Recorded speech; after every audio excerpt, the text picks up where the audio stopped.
everyone, it's Darby from rejoiceandcreate.com, and this is the project I have for you today. It's a sweet little box, 2 inches by 2 inches by 4 inches wide, and it can be used for a lot of different purposes. I made this one with soft suede cardstock and the Coffee Break Designer Series paper from Stampin' Up! Because I had some around. I used some Pear Pizzazz shimmer ribbon, the triple leaf punch, and I used the stamp from the Truly Tailored stamp set and the matching punch. So what I did is I took the stamp and I took my marker and I actually colored around the edge of it. Now where the inside of the stamp got very close was at the S and the P on this one, and there's some on the other ones that gets pretty close too. So you can mask that off, or you can just be careful like I did when you color it. And you'll notice that I actually did have a little bit of the S that showed up on there. But there are many ways that you can camouflage that a bit, and how I kind of camouflaged it was to use this punch from the Truly Tailored set. But because the sentiment I used actually came from the Epic Celebration set, You're Awesome, I could have used this stamp and just stamped a little bit of what would look like a grunge on the side of it. But as I said, I wanted the outline, but then I went ahead and stamped the You're Awesome from this set, because that seems to work with teenagers.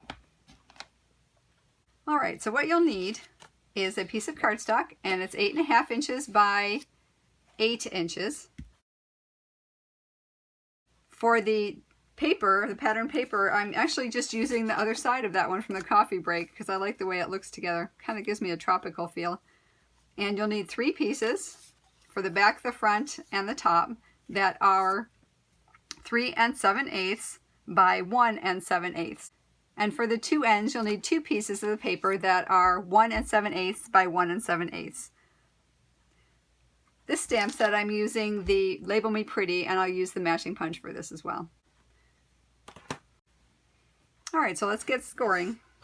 Alright, this is a simple variation of the 2, 4, 6, 8 box. And on the 8.5 inch side, that's what we're going to do. We'll score it at 2 inches, 4 inches, 6 inches, and at 8 inches. Turn it with the 8-inch side up and score it at 2 inches and 6 inches.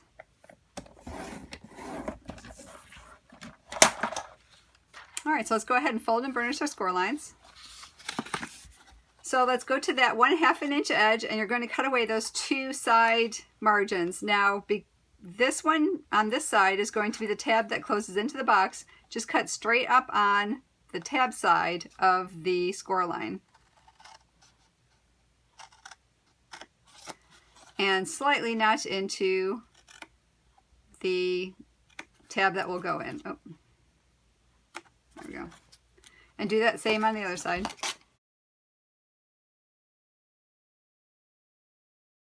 Okay, so let's free the 2 sides on the top of the tab, on the top of the box that will go into them. So we're going to cut right down this side of that score, the next score line on the next box. And then on this one, because these 2 will fold in, I'll show you that in a minute, you can cut about 1/8 of an inch on this side of the score line. Okay, and fold that up. And then we're cutting down this score line right here to the next intersection. Okay, and I'm going to just slightly take a wedge off of this one because it'll just help it close a little better when you're gluing it together. Alright, to finish out this side, we're going to go to this end on the front of the box, which will be the top front of the box, and we're going to do the same thing. This is going to be the front, so you want to cut as neatly as possible right on this side of the score line. So just cut it straight down on that side of the score line. Okay, and then we'll just go ahead and wedge into the tab, and that'll help close it a little bit more neatly so you don't have anything folding against each other. Alright, so we're going to do all that on the other side as well.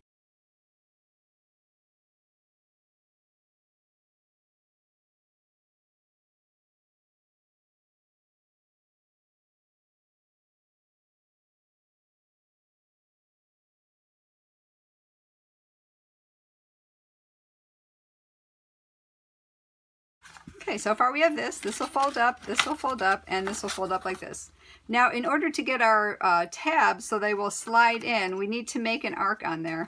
And I found the easiest thing to do was just to get a circle that's a little bit bigger than this tab. So what I did is I just took a spool of ribbon that was bigger than that diameter, and I lined it up and drew an arc from one end to the other. And now you see I pulled in a little bit from this side, and I have it almost up to that side just so I can fit a pencil into it. And we just drew from this side to that side. Okay? And I did the same on the other one. So then I would just take a pair of scissors and cut from this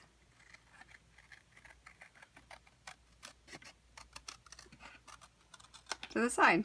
If there's any marks left over, you just go ahead and erase those. Alright, so this is what we're left with right now. We have these sides that will go up and we'll glue together, and if you have any interference, if you didn't trim enough off, or if you didn't trim one side of them, you can go ahead and trim that now. And that will just prevent it from interfering when you're gluing together. And the front goes up, this one goes up, and then these will slide, these will just curl right into that box. And this tucks in as well. Alright, so let's go ahead and get our ribbon. Now you don't have to do this, you can certainly tie the ribbon around. I just like the idea of being able to have the ribbon still attached to the box once they undo it, so it'll still be there. But you certainly can just wrap it around if you want. So you can skip this step, but I'll go through it quickly what I did. I folded the front part over so I can make marks on the inside, and I lined this end of the box where this score line is right here on my 0. And then I just went ahead and made a mark with my scoring tool at a 1/2 inch and 7/8 of an inch. Okay, so I have 1/2 inch, 1/2 inch, and 7/8 of an inch. I went ahead and I folded the back part of the box as well. Line that score line up at 0 again, and the same thing, 1/2 inch, 7/8 of an inch. I took my 1/8 of an inch punch and folding the tab out of the way, I just snugged my punch in, and I punched just on the bottom side of that score line. So you won't see it on the front as you lift it up, but it's just on the bottom side of that score mark in front. And I punched on each of those. And I repeated it on the back.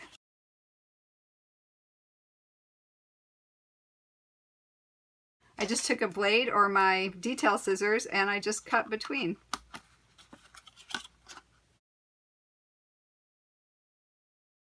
Alright, so the next thing I'm going to do is put my designer series paper on. Now the last one to glue is the top, and remember it's going to sit like this, so you want, if you have a directional pattern, you want it to go up and down that way, but you want the top to be towards the back. Alright, the last thing I'm going to do is to thread through my ribbon and put just one strip of, I have some of the Tombow Extreme, which is similar to the Fast Fuse, just so it'll stick there. And we'll thread it up through this way.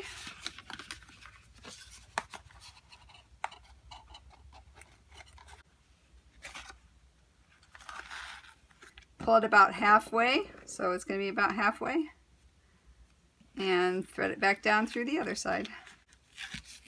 Okay. We're about halfway both ways. Okay, so now I have that through. And let's go ahead and stamp our sentiment. I have my stamp from the Label Me Pretty stamp set, and I'm going to just color some of that. I'll use a little bit of Pear Pizzazz, and I'm using the marker tip on my marker, and I'll go ahead and color all the leaves. Now there's a few flowers. I'm going to go ahead and color with a little bit of Calypso Coral. And there's a couple butterflies. I think I'm going to color those in Wisteria Wonder. I think that'd be really pretty. Alright, now when you color on stamps, because it does take a while for you to get it on, what you want to do is huff on it so that your moisture from your breath will reactivate the ink on the stamps. I'll go ahead and stamp it. Oh, that's so pretty. I'm going to stamp the sentiment, "You're the best," and I'll try that one in Soft Sky. Go ahead and get the punch, line them up according to the flowers. Okay, and the one I decided to use was I went ahead and stamped one with the Soft Sky, and I went ahead and just rolled that in my Soft Sky ink pad. So let me just go ahead and put that up on some dimensionals.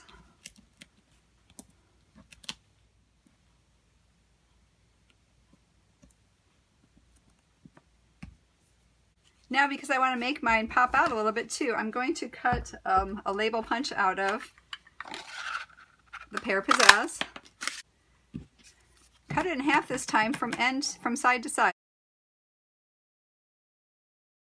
But this time I want to line it up on the lengthwise. So what I did is I cut it vertically to give me two halves. And just glue them on.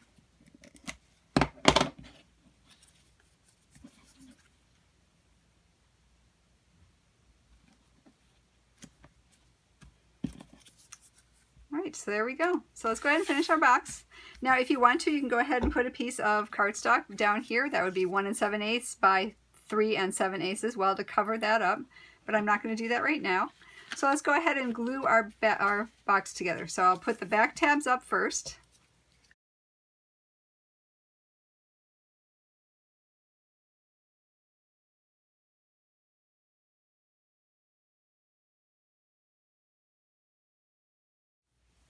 All right, we'll go ahead and glue the front ones as well.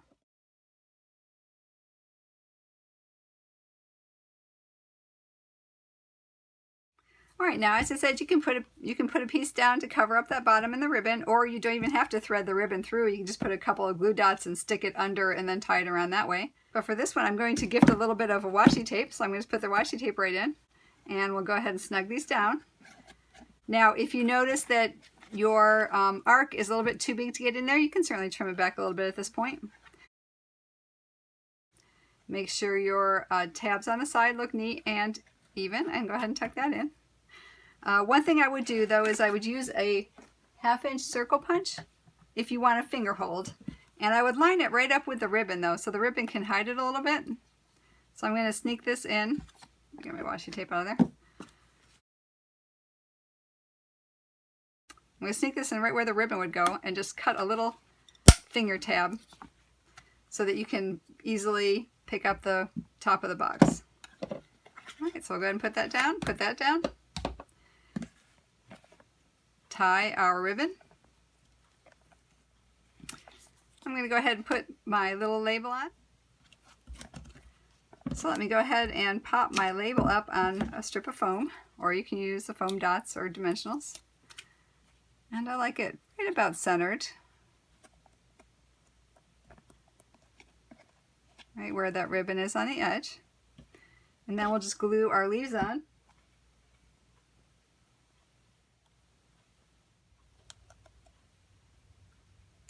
So I hope you enjoyed the project today and give it a try. And if you liked the video, I would appreciate a thumbs up, and please subscribe to see other videos I have as I create them and post them. If you need more information, please visit rejoiceandcreate.com. And as always, until we meet again, I hope your days are blessed. Bye!